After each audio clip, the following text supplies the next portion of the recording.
How big is your phone? Does that look like a small phone? What about it now? That's a pretty neat trick, isn't it? This is the new Samsung Galaxy Z Flip, and we're taking a look at it today. That was launched alongside the Galaxy S20 series. Clamshell phones are making a comeback. We've seen the Motorola Razr earlier this year, and now it's the Samsung Galaxy S Flip. Except both of these new phones have a foldable display.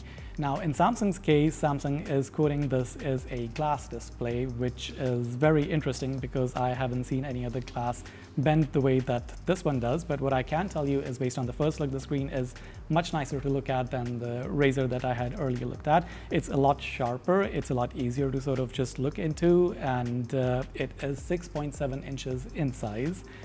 It's also a bit of a fingerprint magnet. It's got a mirror finish. Now it's going to be available in 3 colors, which are mirror black, mirror purple, and gold. Hoping to see the other 2 colors soon as well. The purple looks phenomenal on video. I haven't had a chance to sort of play with it, but hopefully we'll get to play with that soon.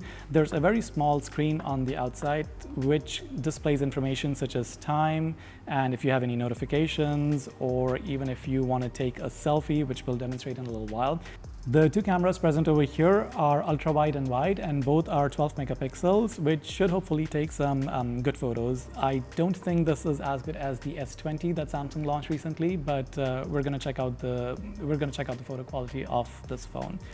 On the hardware side, this phone has the Snapdragon 855 processor along with 8 gigs of RAM and 256 gigs of storage. Battery is rated at 3,300 milliamp hours, which should easily last you a day. What's most interesting about these new clamshell phones is the foldable technology. So the hinge that Samsung has built for this phone shouldn't allow any dust to get through and should protect the phone quite well. It is quite ingenious, and it is easier to open with one hand than the Motorola Razr that I had looked at previously, so there you go. The screen resolution is higher than Full HD+, and the aspect ratio is 22:9. It is an AMOLED panel, which means the colors pop, but there is no 120 Hz refresh rate on the screen. One of the very interesting things about the Galaxy Z Flip is the flex mode, which means that you can literally just place the phone like that. It's kind of hard to show on the camera, but here, let me just turn it around a little bit. So there, Samsung's built a little bit of UI as well for you to use this mode. One of the best advantages for this is, like, you can literally just set this down and use it as a tripod for the camera. So it's obviously super stable. Your hands aren't holding it, which means it's not shaky.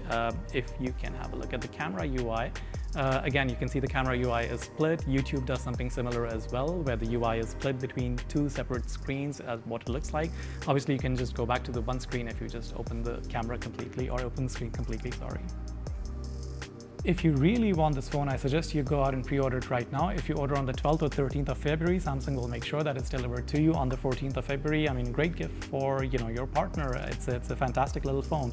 It is going to set you back 5,499 dirhams, but that's the price of cutting-edge technology. This is Abbas signing out. Stay tuned to Tech Radar for a full review of the Samsung Galaxy Z Flip.